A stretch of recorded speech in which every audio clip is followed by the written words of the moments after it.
If you've been in recruitment long enough, there's a very good chance that you come across data points, either determining how many of X activity you need to do to produce Y, or how much X you need to do to reduce Y.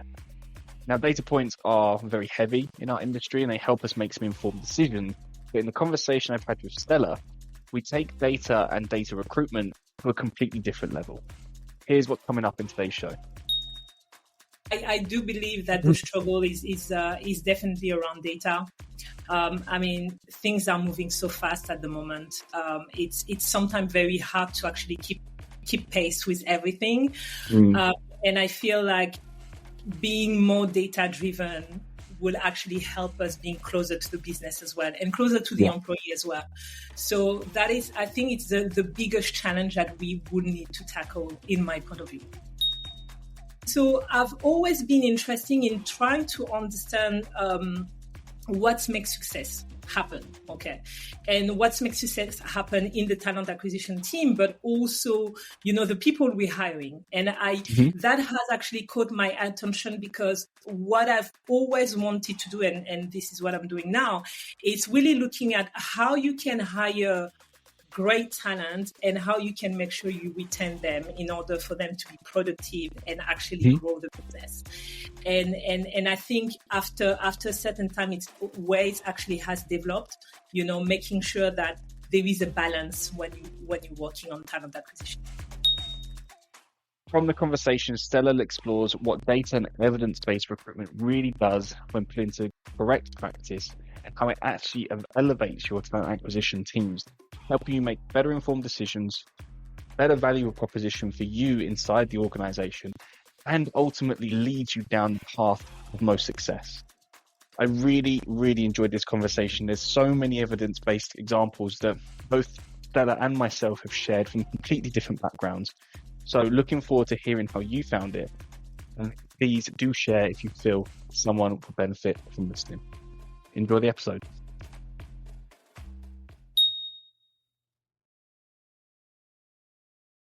Welcome to Tea Time with Talent Acquisition, the podcast aimed at fostering knowledge and sharing stories within the vibrant talent acquisition community.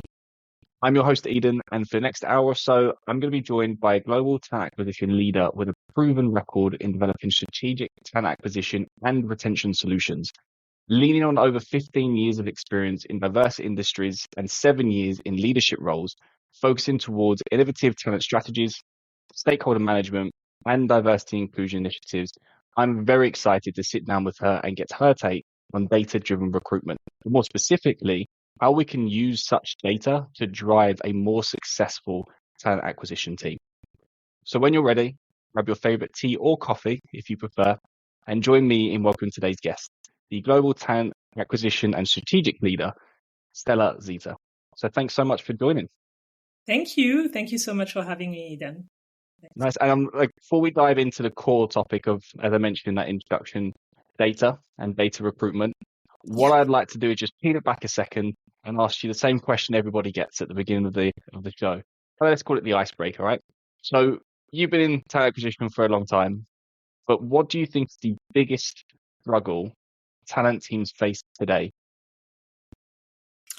That's going to be linked to what I want to talk about today anyway, so it's fine. Nice. But no, I do believe that the struggle is definitely around data. Things are moving so fast at the moment. It's sometimes very hard to actually keep pace with everything. And I feel like being more data driven will actually help us being closer to the business as well and closer to the employee as well. So that is, I think it's the biggest challenge that we would need to tackle in my point of view. Okay. So let's segue straight into, when we talk about data-driven recruitment and evidence-based recruitment, what do we actually mean by those terms? I think before, and because my background is from the agency, so agency recruitment has always been like very much data driven, like numbers. But I think like with nowadays things has changed, and it's not about quantitative data, but it's also about qualitative data. It's about survey, it's about insight actually. And so it's all those things that you can actually use to make, informed decision. When we talk about evidence-based, and this is something that I actually, discovered like probably more than 6 months ago, and I actually have applied, and I'm more than happy to, share, what it was.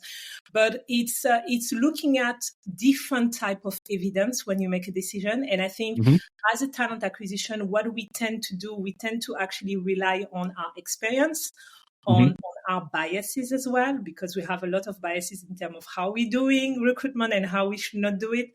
And so we rely a lot on that. And then what it makes is like we do not open our horizon to new things or to things that we probably, would not use, in the past. So this is what I actually mean in terms of data-driven and evidence-based.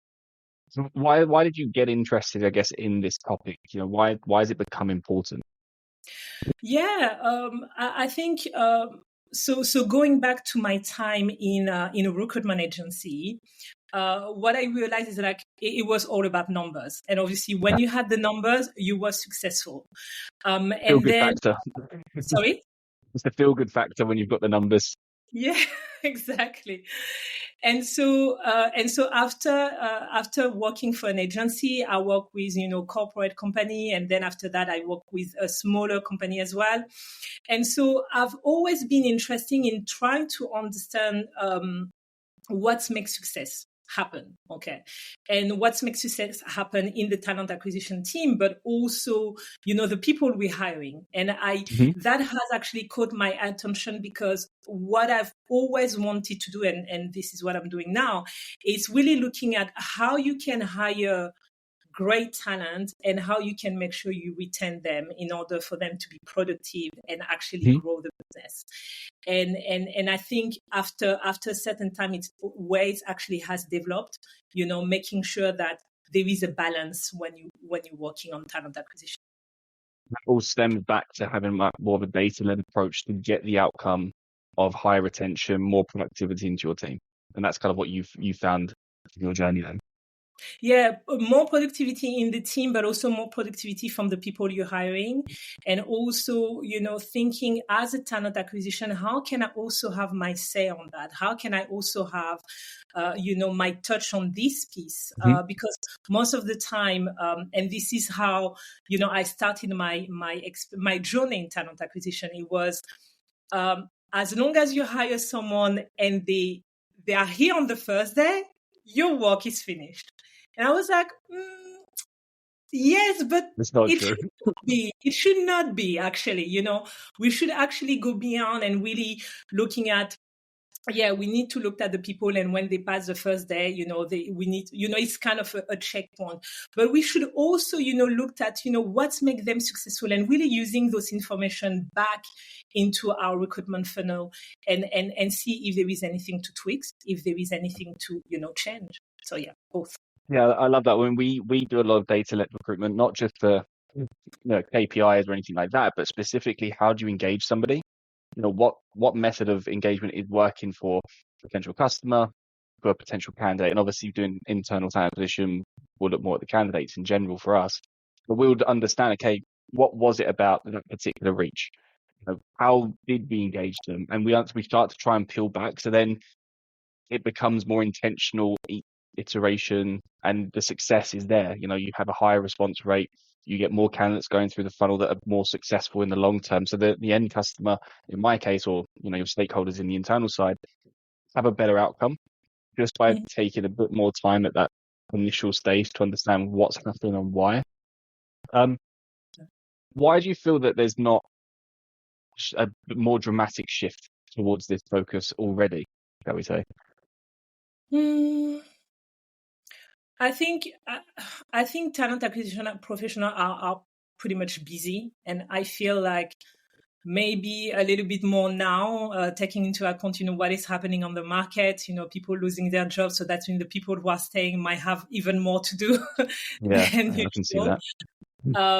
And so, what is happening is like we're just catching up constantly.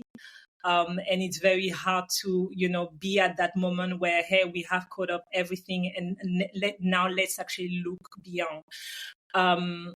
And so I think that's the reason why it's actually taking time. And also we have new technology, coming up. And I do feel like what is happening is we probably shifting our mindset. Technology will do their work. They will do that for us. We don't probably need to think about that now, but we actually do, because we are going to, drive and lead those technology. We are the driver. They are not the driver. So we are here to tell them what to do, when to do it, and how to do that. And I think that is very important. One thing that I noted, in terms of what you were saying, and I just wanted to jump on that, you were mentioning you're looking at the engagement as well, the people you're messaging. One of the things like evidence-based is also, helping you with is we're now, and I'm probably going to talk about UK, but I think it's happening, across the world anyway. Mm-hmm. But we're now having a demographic shift. And so that means you have senior people and Gen Z and millennium, everyone on the market. You might not gonna approach, someone 50 plus as you're approaching someone who's, 24, 22. And so you need to also think about what it is that those different demographics today are looking for, taking into account the economical situation we are in. And then your work is actually becoming more interesting, because you're like, you're trying to find all those things and really testing what research are telling you and how to communicate with those people, or how to engage. So you might have done this thing. So there's very few talent teams that I know are aware of this approach, but I'm hoping now that this has come up in your past. But have you done candidate personas before? No, but I heard about it, and that is it's an amazing thing to do because of that, because of what is happening. That's what I was just thinking about what you're saying, all these different demographics. And for anyone who's not listening, candidate personas, like buyer persona, but you just take a second and you understand who is our potential candidate in this role. But as you just said there, rightfully so, we have such a diverse demographic. You could create candidate personas for a product manager job, for example, but you can create 3 or 4 different candidate personas, and then you identify how are they best approached, where do they sit, and then it makes our jobs, 1, easier, but 2, way more interesting. I find, digging deep into that side. I actually have a document, because I clearly have a document for everything these days, but I will link it into the description of this, where it's like a template that we've created for candidate personas. So I was just thinking, as you said, they are super useful. Before we dive into kind of the examples of how you've done this, I'm curious to spend a bit more time into the practicality of doing it right now. You hit the nail on the head. TA teams are so busy. Our job is never done. Even when you've hired that person, someone else leaves, you got to rehire someone, or something happened. Our job is just never finished. Once you realize that, I think it becomes a little bit easier to swallow. But in the early years, I really struggled with that, like trying to balance time. So when we know we don't have time, but we know it's important to do something like this, how can we actually make that happen? Yeah, I think you need to start with baby step, I would say. You cannot really change the way you are like straight away. But what I would advise, and what I felt, this is what actually led me to it, is different experience that I had. One of the first things in a practical sense is be curious. And ask the why. Ask the why about what you're doing, why you're doing those things this way, why you're potentially looking at this type of candidate this way and not another way. Where is it coming from? I remember I work for an organization where, like when I joined, all the job description was already made. And when was the time to collect all those job descriptions? I realized, but who decided those job descriptions should actually be written this way? And when was it done? When did we update them? And it was very interesting when you start asking yourself a few questions like this, you want to know the answer. Yeah. And your job is becoming more interesting. Another thing that I believe help a lot as well to start with baby steps is who you're talking to. I think talking to a network of talent acquisition leaders is amazing. But I think talking to people who are outside of the talent acquisition, that could be the HR team, HR specialist or HR generalist, or people outside of HR, completely finance, marketing, do help. I was fortunate enough when we were all in the office to be able to sit next to a team of compensation and benefits. And it was the first time, each time I was sitting near talent acquisition, and then this time comp and bens. Wonderful.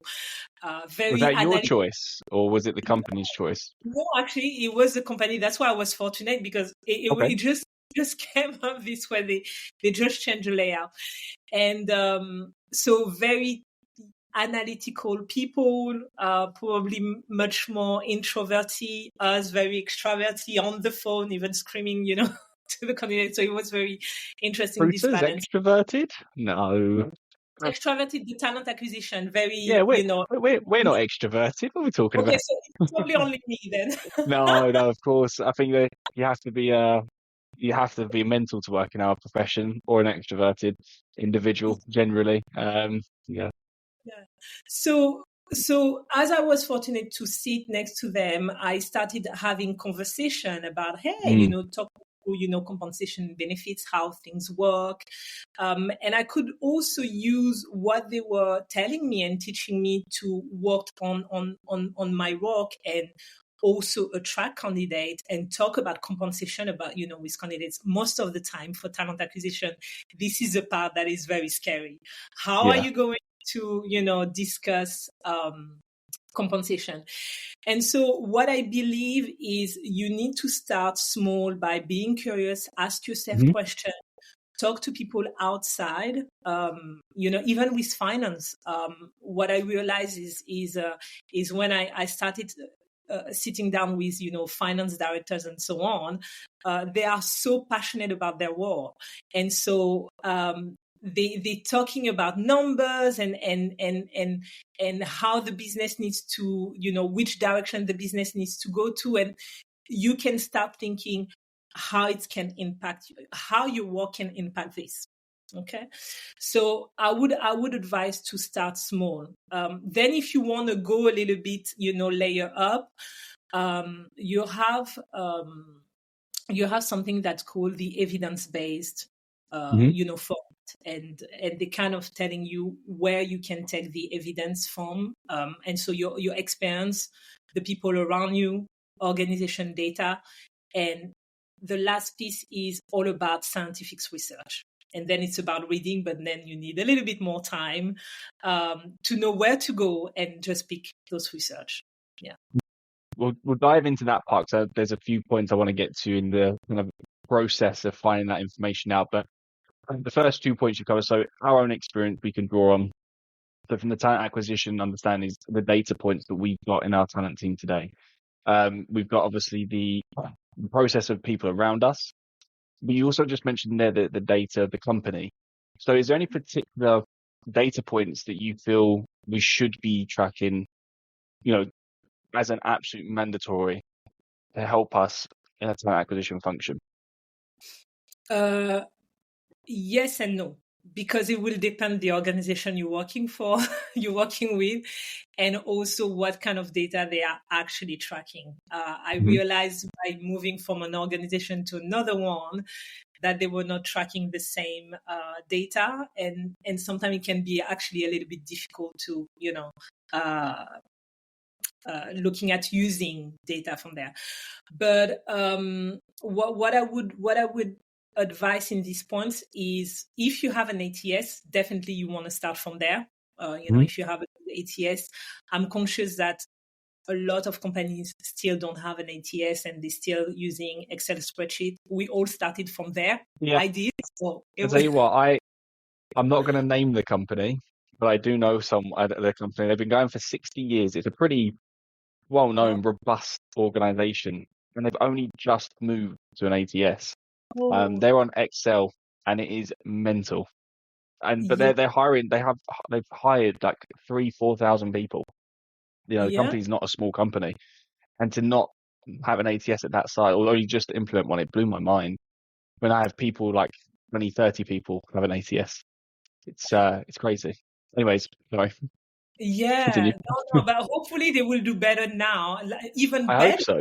even better, They'll because have the data to yeah. determine. Yeah.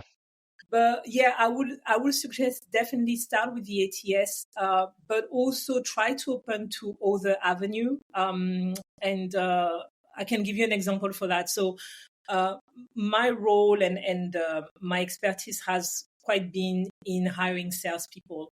Hmm. And what I also discover is if you want to hire salespeople like the right one, you also need to understand how they're doing in the job as well, and Hmm. see can I replicate this type of profile.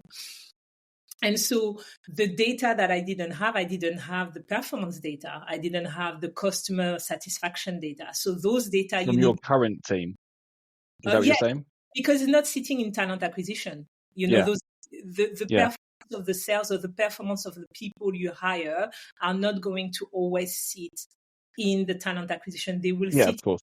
in other Yeah. departments. And so that is the things you want to do is just making sure you are uh, in contact, liaising with those departments to get extra data on the top of the data that you have. So this is what I'm talking when I'm talking about organizational Mm. data is not only looking at the TA, but Yeah. looking abroad, and finance as well will have all the data. I mean, it was clear with finance where we could analyze when was the best time to hire salespeople because we needed to actually hit the mark before the end of the year, and we needed to make sure they are productive at a certain time. So Mm. we had a date where we were like thinking, hey, you know what, at the end of the year, beginning of the year, we need to hire as much as many as we can in order to impact our numbers at the end. So Yeah. I know that most of the people will say, we know that already, but having No, those but data. seeing it on paper is different than thinking you know something. Exactly. Yeah. Absolutely. I'm curious then. So obviously take the sales experience, that's fine. How does knowing what someone's customer satisfaction numbers are and percentage against target, for example, how does knowing that in your sales team help you recruit better salespeople into the organization? How can you make that connection? Mm. So when we talk about data, you just don't want to take one piece of data and make it true. Like, this is the data we need to take, and that is going to lead all our decision. Mm. This is one of the piece of data you can take, but it needs to work with other things as well. Right. But taking the data about productivity, I mean, when you work for an organization which is driven by making money, most of the organizations are driven somehow making money, otherwise they're not Hmm. going to be able to survive. You need to make sure as well, I mean, they need to make sure that their sales team are productive. So by understanding all that, customer satisfaction means customer retention, productivity of the sales mean actually more deals and more money in the company. But by understanding that, what we've done actually, I was liaising with at that time the training manager. Hmm. So what we build from scratch is understanding the people who are performing in the first 6 months, and then looking at how they perform in their training time, and Hmm. then looking again, how did they perform in the interview process. And because we had competency-based interview, we had allocated, a certain range for different competencies, Hmm. and we were able to track, okay, what could be the right profile. And what is very interesting when you work with other people is the sales training at that time was telling me, let's not look for one ideal profile. let's look for different type of profile that are successful. And then yes, you're right, because not one profile, it can be people who are completely different, extraverted, introverted, having 10 years experience, 2 years experience, and still be, but by trying to understand what is the recipe for, success. So this is how you can use the data this way. Love that. I'm processing it as you're saying it. I love that idea of looking at how that person performed, taking it back to how they performed in their onboarding, taking it back to their interview process. Then you can even go back again and say, okay, what are the things that stood out in that person's profile, the resume? And that's how you can then come in and train your talent acquisition team to say, again, it's not one size fits all, but these are the top performers we have in this part of the organization. This is the journey that they've been on, and try to start understanding what's the commonalities between them. Mm-hmm. That's really, really interesting. That's complete different level of recruitment. Yeah. That's I've got nothing else to say on that. It's a really good approach. Yeah, there is a lot of things to do. And just based on the CV, just be careful at that as well, because you know that a lot of companies now are moving away from the CV as well. So you want to take that into consideration because the CV, I mean, for certain role, now we're moving into like skills-based hiring. Oh, yeah. Okay, sorry, yeah. Yeah. So not for all the role, but for certain roles, like organization, and you need to also understand that.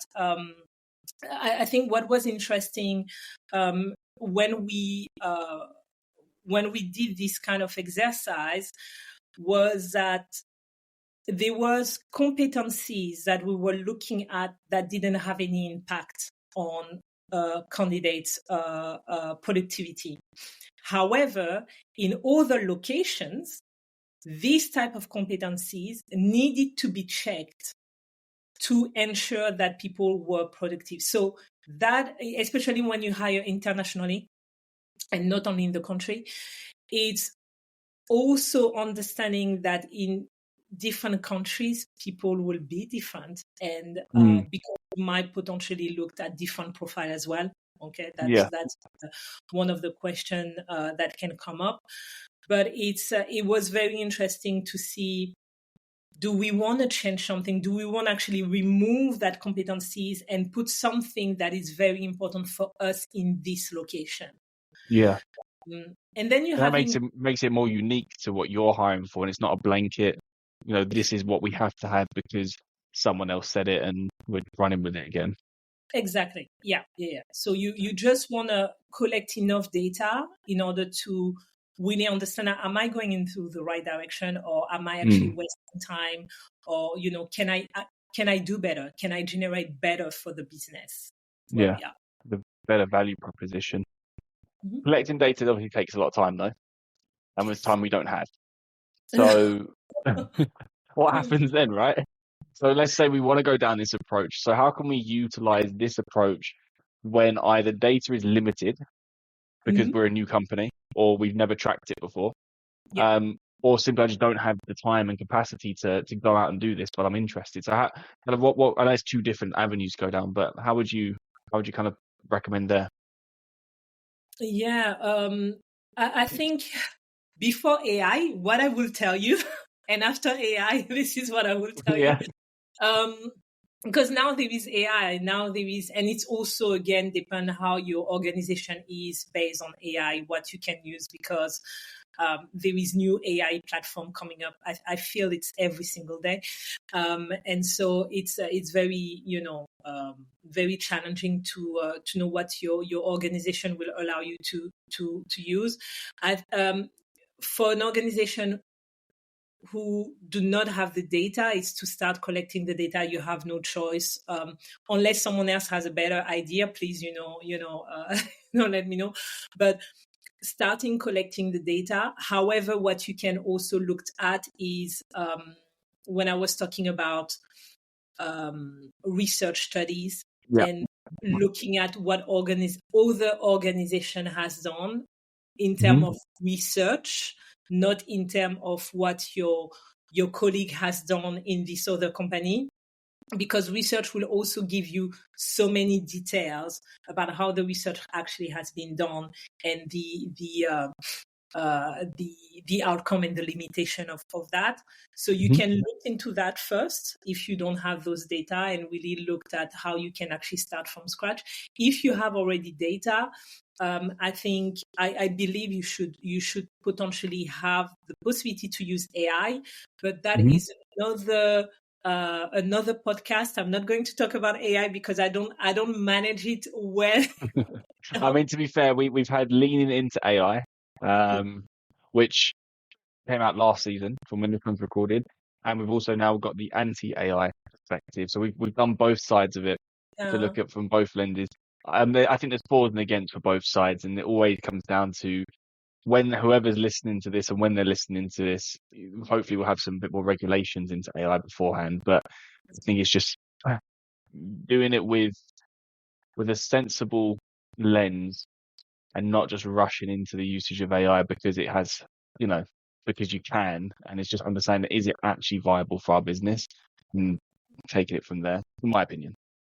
No, it's a big topic. I believe there is some task you can actually use AI to make your day-to-day work and very redundant type of task, already automate,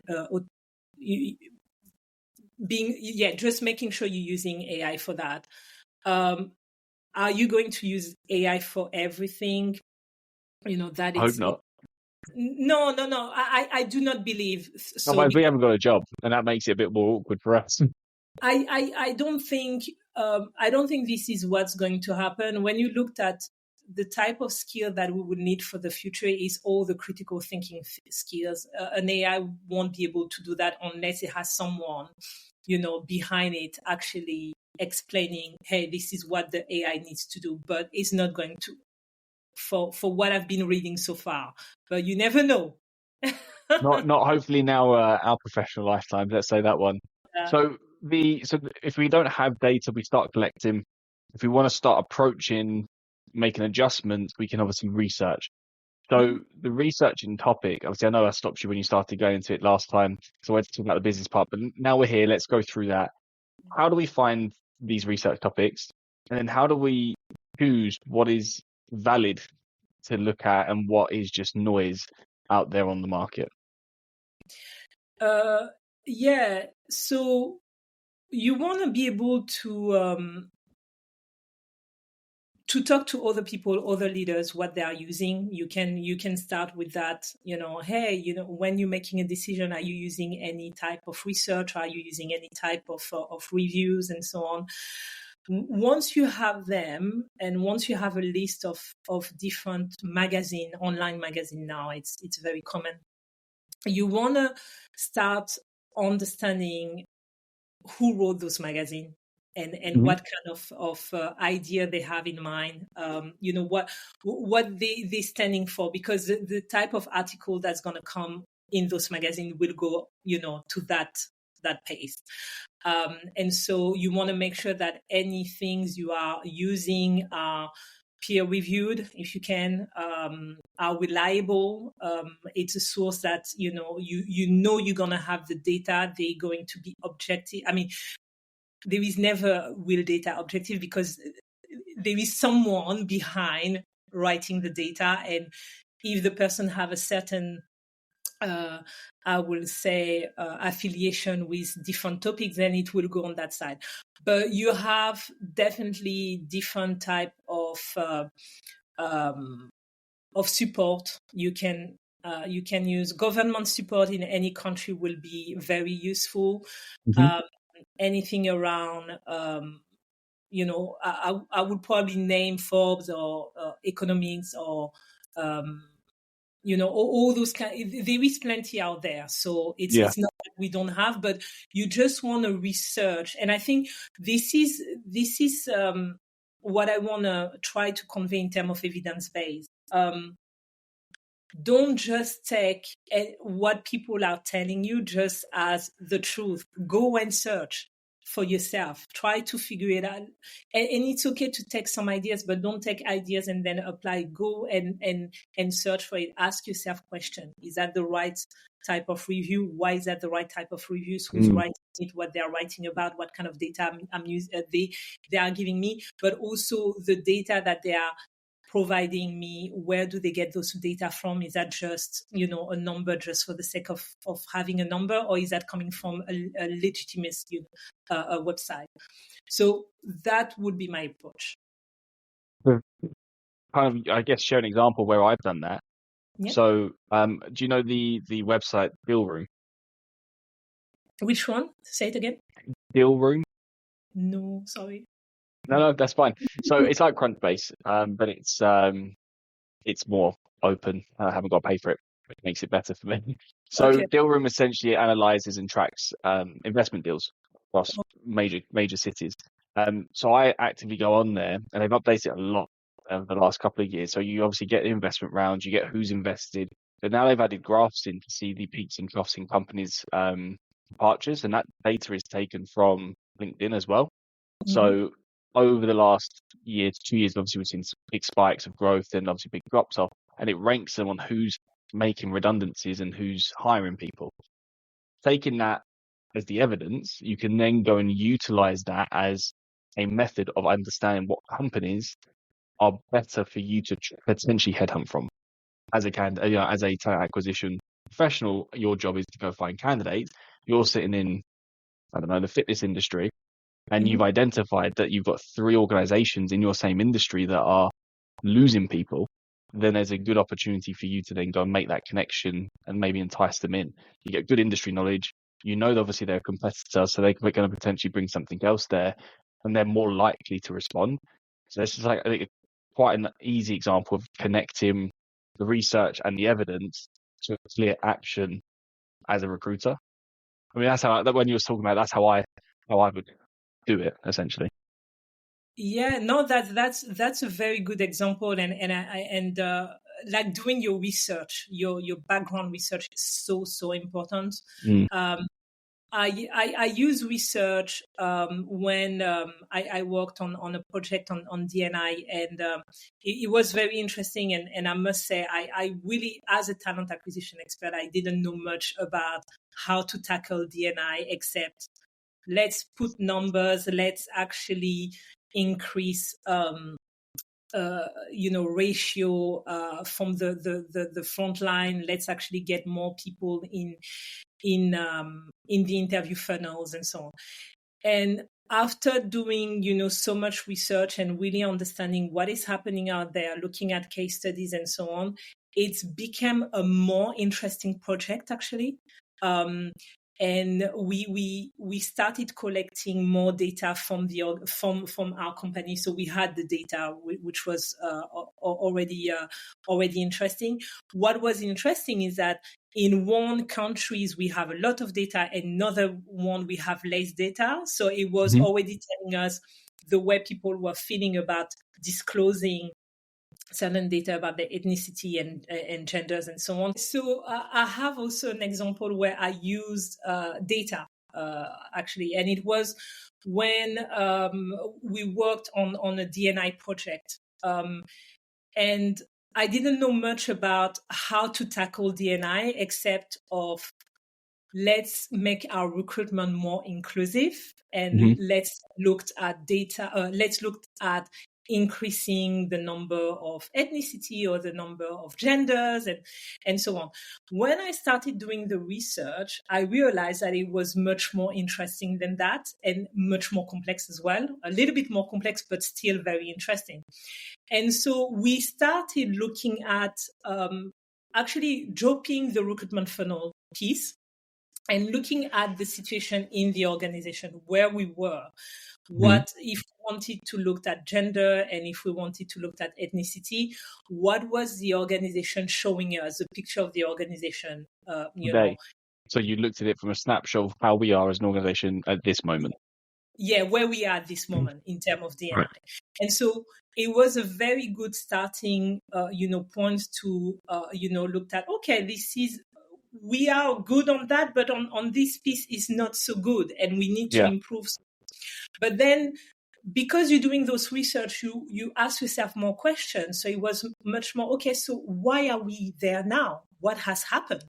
And we started looking back and find out for certain, and I believe it's a case for a lot of company anyway, but it's good to have the data from your organization and backing up with data. So we realized that for certain technical position, they were less of a gender than another gender. And Right. then discussing more with HR and not only the talent acquisition, but more people in the company, we realized that a certain gender who didn't want to go up to those technical positions, there was a mindset and a culture in the company that was circulating. Right. And so what I'm trying to make as a point is like we could have increased the funnel, but we it's not didn't. It's not going to fix the actual root cause of the issue. Exactly. And so by really looking at the research and saying, okay, let's actually look at what is happening, how organizations are doing it, nowadays. Not looking at Facebook and not looking at big organization and say, oh, we want to be like them, but looking at your organization and understanding what is happening here and how you can actually fix things here. And that was interesting because when you fix the internal issue, you have better to sell as a recruiter for external application anyway. Yeah. So, and so sometimes I'm always interesting in organization who are looking about inclusive recruitment, because I'm trying to wonder, but how looks an inclusive atmosphere already in your organization in order for the recruiter to drive that? What exactly do you do internally? And that's it's what such a good, it's such a good point, because I think, again, I'm not going to name companies because it's not right to do that at all, but I have been tasked, Eden, we need to go find a specific gender in this role. That's why we've brought you on as an external partner. Go and find that gender, which is fine, right? It happens. It's cool. It's part of my job. That's why you're gonna get me involved.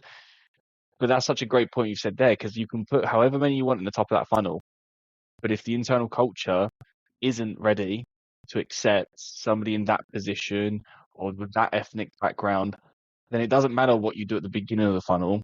They're going to never work out in that organization until you fix the root cause. So the evidence and the data you collected led you to a specific piece of evidence. And from that, you can tackle that part first, then go back and review the funnel, and then have a better outcome by putting people into the funnel that ultimately then are satisfied once they actually join the organization.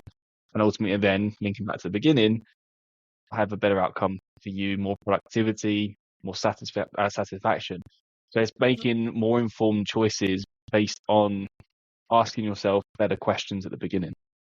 Yeah, definitely. And one thing, because sometimes in organization, it's very hard to say, you fix that, and when you fix it, I will do my part, because you cannot really do that. You need to fix There's your part. so many plates are spinning. Exactly. But what I've been doing quite often, and especially when I work with director level and leadership level, is I'm going to fix that for you. But if you do not fix this, it's not going to work. So we need to fix our things together. We need to work together on that in order to fix the overall piece. Because at the end of the day, we want to bring people in and we want them to stay and we want them to grow and to develop. So let's do that together. Because sometimes if you're telling other people you need to fix that, and I will come after, they might probably say, oh, excuse me. Yeah, why is this not done? I've done my part. Why have you not done yours? So yeah, but just I believe just starting the conversation for people to start noticing.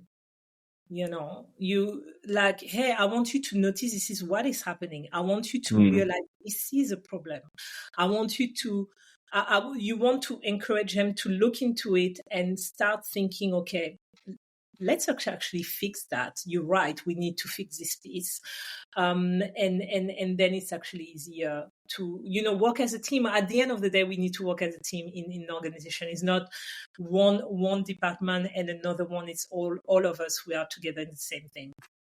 Fully agree. And we will finish on that part because that is a nice end to the episode. So thank you so much for sharing. I love the examples you've given. I genuinely think that a mixture of how you've done, research and evidence-based recruitment with the movement towards skill-based recruitment, I think those two combined will make the next, this quote unquote, the next generation of what recruitment's going to look like and how talent teams are function. The closer we get to the business and we're no longer a separate function, and we're embedded properly into the organization and valued, because we value ourselves that way, they will value us that way. I think that's, we're going to enter into a new era of what recruitment and talent teams look like. And, we're at the forefront of it. So I'm super excited. But I really do appreciate you coming on and sharing your insights there. So thank you so much for joining us. Thank you so much, Eden, for having me.